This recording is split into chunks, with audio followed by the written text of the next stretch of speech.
Assalamualaikum warahmatullahi wabarakatuh. Bismillahirrahmanirrahim. Alhamdulillahilladzi anzala as-sakinata fi qulubil mu'minin liyazdadu imanan ma'a imanihim. Allahumma salli wa sallim ala sayyidina Muhammadin wa ala alihi wa sahbihi ajma'in. Saudara-saudaraku yang dirahmati Allah,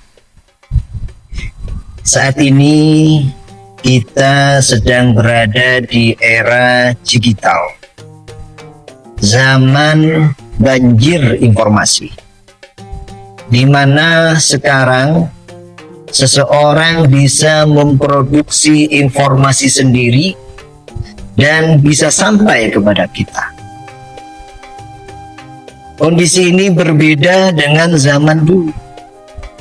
Kalau dulu hanya wartawan, hanya pemerintah yang bisa memproduksi informasi dengan saluran yang sudah ditentukan, yaitu TV dan radio.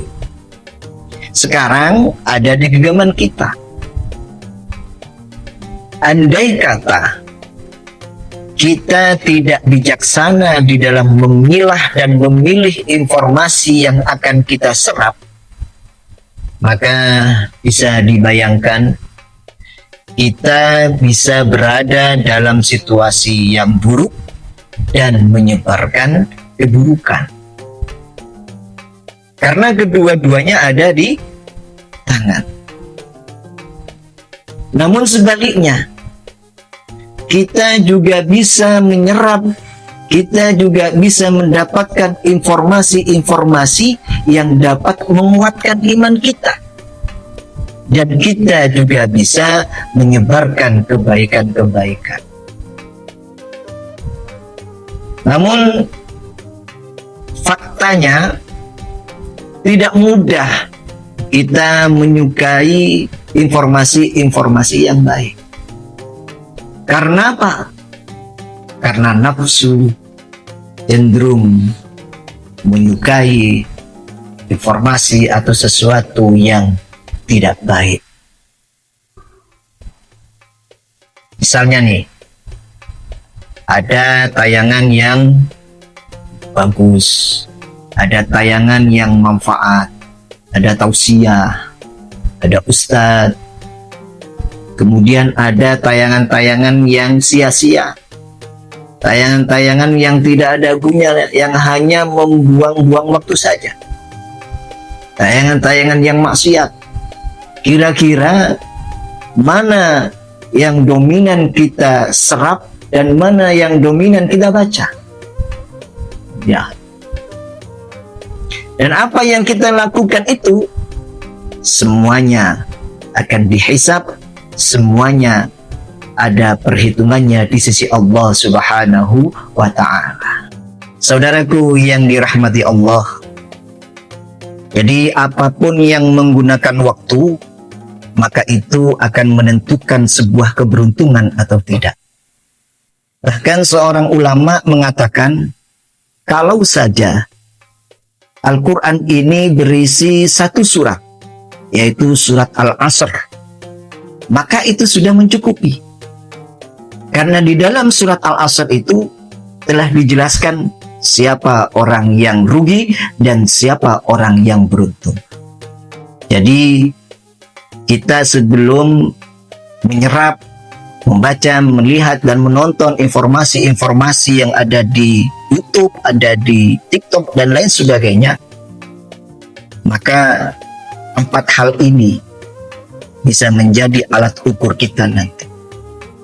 A'udzubillahi minasyaitonirrajim. Bismillahirrahmanirrahim. Wal 'asr.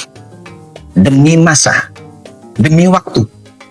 Innal insana lafi khusr. Sesungguhnya manusia berada dalam kerugian illal ladzina amanu. Yang pertama, kecuali orang-orang yang beriman. Yang kedua, wa 'amilus shalihat. Orang-orang yang berbuat baik. wa tawassaw bil haqq, saling nasihat menasihati dalam kebenaran, dalam kebaikan, wa tawassaw bis sabr, dan saling nasihat menasihati dalam kesabaran.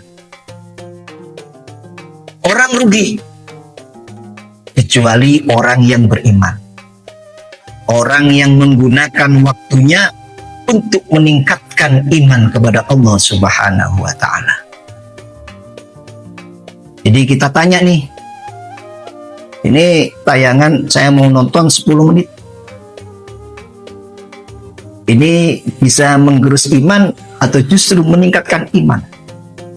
Tapi kalau nafsu tidak mau ditanya seperti itu, karena nafsu ini cenderung kepada keburukan. Menurut Bang nih, ini bagus ini menarik ini jarang, ini tidak ada yang tahu ini. Kamu nonton aja, tidak ada yang lihat, kamu sendirian di kamar. Kata siapa tidak ada yang melihat? Allah itu maha melihat, dan malaikat itu juga mencatat dan melihat apa yang engkau lakukan. Jadi setiap waktu yang kau gunakan, ini semuanya akan dicatat dan akan diperhitungkan di hadapan Allah Subhanahu wa Ta'ala. Karena waktu itu ada haknya. Apa haknya waktu? Zikrullah. Zikir kepada Allah, ingat kepada Allah. Tadi saya nonton ini sambil zikir. Oh subhanallah, asik banget subhanallah. Kalau zikirnya benar, maka maksiat akan berhenti itu maksiat.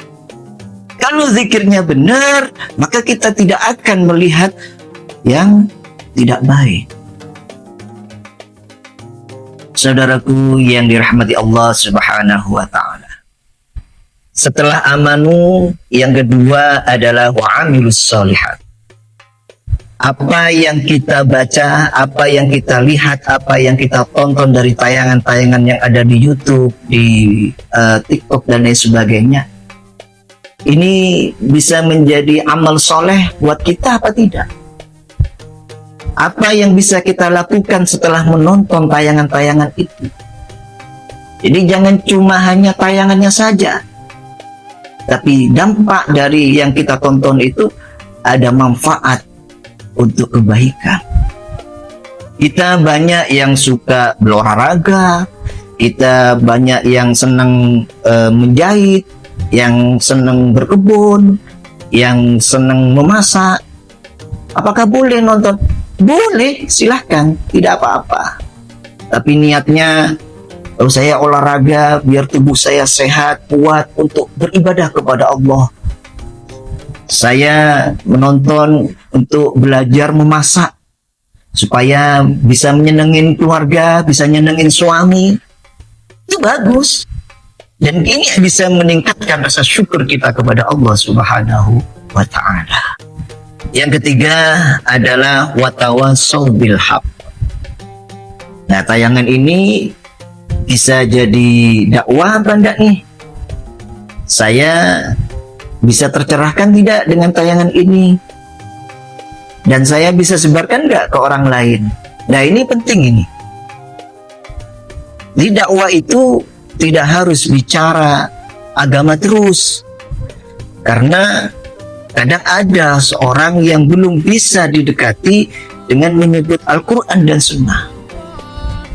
Rasulullah Shallallahu Alaihi Wasallam dalam berdakwah, yang beliau dahulukan adalah kepribadian beliau. Pribadi yang manfaat, pribadi yang baik, pribadi yang menyenangkan, pribadi yang tidak menyusahkan orang lain. Jadi dakwah itu cakupannya sangat luas. Dan ini banyak manfaatnya nanti. Ini seperti ibu-ibu, ada orang tua, kemudian di sebelahnya ada seorang pemuda. Ibu ini minta tolong kepada si pemuda ini, "Nak, tolong dong ambilin tongkat saya, tongkatnya jatuh, tongkatnya ibu itu." Si anak muda itu bilang, "Iya bu." Sopan, tapi tidak diindahkan. Sampai ibu ini bicara 2 kali. Dan anak ini tetap tidak menghiraukan. Anak muda ini tetap tidak menghiraukan. Akhirnya ibu itu mengambil sendiri tongkatnya. Dan pada saat ibu ini mengambil tongkatnya itu, ada sesuatu yang jatuh dari atas mengena pada tempat duduk atau kursi yang ibu tempat duduk itu. Jadi ini bisa menjadi dakwah yang ditulis. Kadang Tuhan menolong orang lewat yang tidak disenangi. Dan yang keempat adalah watawasau bis sabr.